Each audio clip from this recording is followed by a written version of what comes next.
Bueno, gracias chicos, así es, estoy acompañado de Mayra Nieto, ella es analista del Observatorio San Calixto. Vamos a referirnos a este sismo en México, el terremoto también en Taiwán y el huracán en Puerto Rico. ¿Por qué de estos fenómenos? Mayra, ¿cómo estás? Buenos días, gracias por estar en RTP. Bueno, ustedes están acostumbrados, en varias oportunidades he escuchado decir de que todo el tiempo existen movimientos telúricos. Claro que la intensidad es la diferencia. Y claro, la pregunta obvia es, ¿cómo se puede explicar de que en 1985, un 19 de septiembre, en 2017, también el mismo día, y ayer el mismo día, se presenten estos fenómenos en México? ¿Cómo se puede explicar esto, Mayra? Buenos días. Muy buenos días, muchas gracias por la entrevista. Bueno, sabemos que los fenómenos sísmicos es un fenómeno natural que ocurre cada día, no se puede evitar ni predecir científicamente.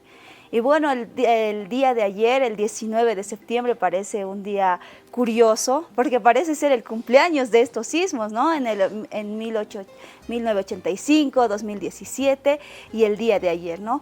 Pero al respecto no se puede decir nada contundente, ¿no? Más bien esto nos abre a una línea de investigación, ya que de esto se trata, de conocer cuál es el origen de esta continuidad de terremotos a lo largo de este tiempo, ¿no? Y bueno, el Centro Sismológico de la UNAM está tratando de identificar de manera científica, de una manera metodológica, para responder adecuadamente a estas respuestas, ¿no? Que por el momento no se puede. Nos parece algo curioso tanto al área científica, geofísica, de esta continuidad de terremotos. Pero lo curioso es que estos eventos, tanto en 2017 como el día de ayer, ha sido una hora después del simulacro, de esta conmemoración. Entonces los mexicanos ya tienen esa conciencia de que su país es sísmico. Entonces conmemoran estas fechas y hacen este tipo de simulacros, ¿no? Entonces, los sismos que han ocurrido en México, en Taiwán y en Puerto Rico, es común porque en estas zonas siempre tiembla, está en constante movimiento, ¿no? Y bueno, todos estos tres sismos no es que ha sido un efecto rebote, como que ocurre uno aquí y ocurre otro aquí, sino son zonas sísmicas porque se encuentran dentro de esta zona del anillo de fuego, ¿no? Entonces, esta zona de anillo de fuego es la que reúne, es la configuración de las placas tectónicas que están en proceso de subducción. Entonces, en esa configuración de placas que están en proceso de subducción, se han generado estos terremotos, ¿no? ¿Qué otros países están expuestos a este anillo, Mayra? Bueno, tenemos a lo que es Chile, está dentro de la parte del anillo, Perú, todo lo que es la costa, ¿no? Perú, Ecuador, tenemos ahí a México, a Estados Unidos, donde está la falla de San Andrés, luego se hace como una curvita ahí por el Polo Norte, va por Taiwán, por China, hasta Australia, ¿no? Entonces tenemos casi todo abarca todo lo que es el Océano Pacífico, ¿no? Pues es el cinturón de fuego del Pacífico. Entonces, en estas regiones son donde se han generado los terremotos más grandes del mundo. Cabe mencionar el terremoto de Chile, ¿no? De 9.5 en 1975, pero a pesar de que también tenemos en esa región alta cantidad de terremotos, también existen otros terremotos como los que ocurren en nuestro país, en Aikile, en 1995, el terremoto de Aikile, que no ocurrió dentro del anillo del fuego, ocurrió dentro del continente, relacionado a una fuente sismogénica diferente que son las fallas geológicas. Estas otras directamente al proceso de subducción entre placas, ¿no? Perfecto. ¿Qué determina la intensidad de un terremoto, Mayra? O de un movimiento, en realidad. Exacto. Tenemos dos parámetros y eso muy bien que lo recalque. Uno es la magnitud y otro es la intensidad. La magnitud es un parámetro instrumental, nos dan los equipos, es algo cuantitativo.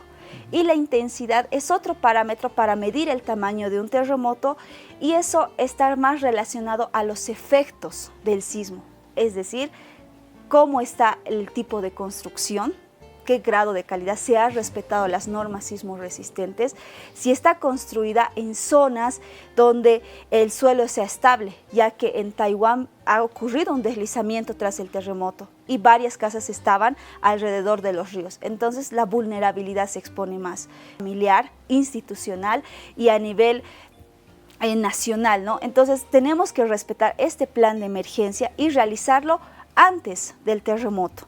Y bueno, esta intensidad depende de todos estos factores, ¿no? Tipo de suelo, la distancia epicentral, el grado de preparación, y con esto una persona puede ser más vulnerable o menos vulnerable ante la presencia del terremoto.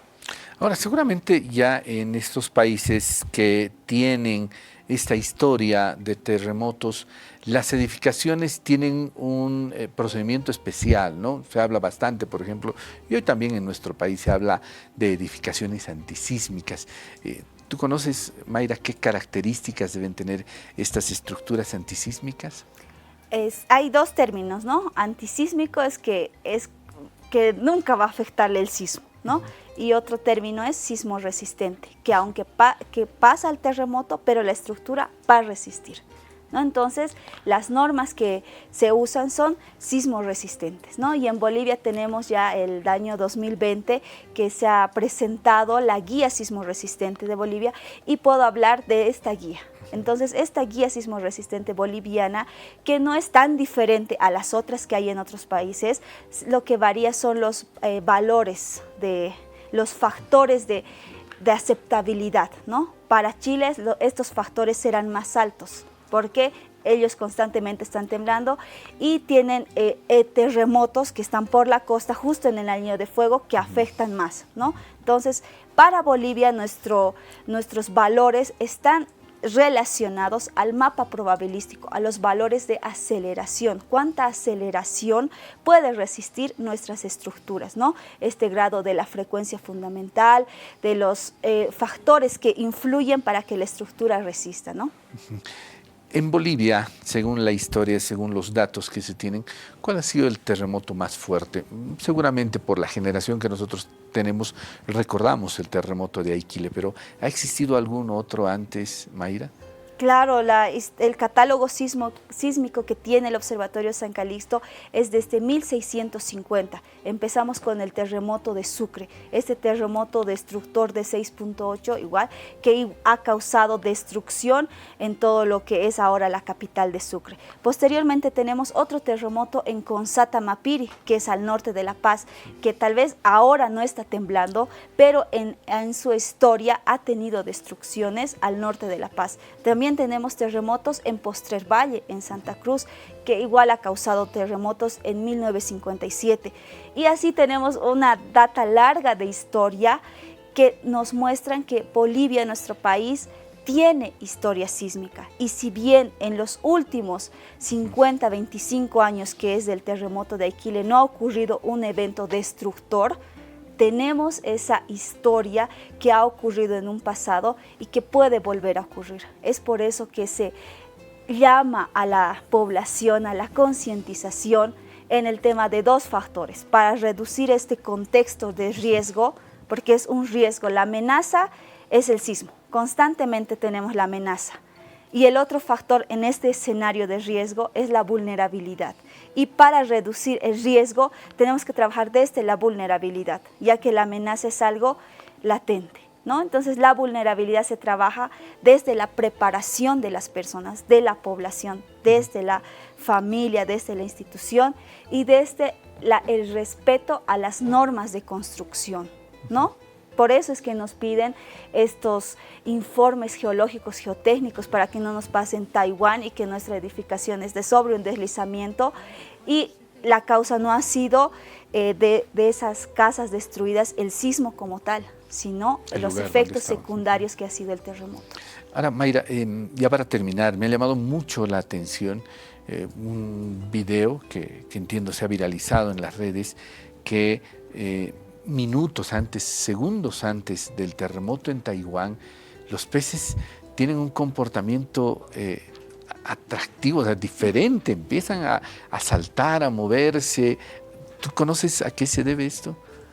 Bueno, cada país tiene su peculiaridad, ¿no? Por ejemplo, en Chile le hacían referencia al pez remo, que indicaban que este pez salía de las profundidades hacia la superficie porque estaba avecinando un terremoto, ¿no? Entonces en Taiwán seguramente hay otros tipos de animales que igual, como las gallinas también a veces se mueven o los pájaros. Entonces estos son comportamientos de los animales que pueden servir un poco de alarma, pero no sirven dentro del área de la predicción, ¿no? O sea, no todos los peces se comportan de la misma forma en Taiwán, que en Chile, que en Perú, como un indicador para una predicción, ¿no? Tal vez en sus... Gracias por tu visita. Muchas gracias a ustedes y bueno, se llama a la población a que podamos entrar en concientización y podamos prepararnos no solamente en caso en caso de sismo, sino en caso de cualquier emergencia. Muchas gracias. Bueno, las gracias a Mayra Nieto, analista del Observatorio San Calixto, que ha conversado con nosotros. Tenemos consejos importantes para ti.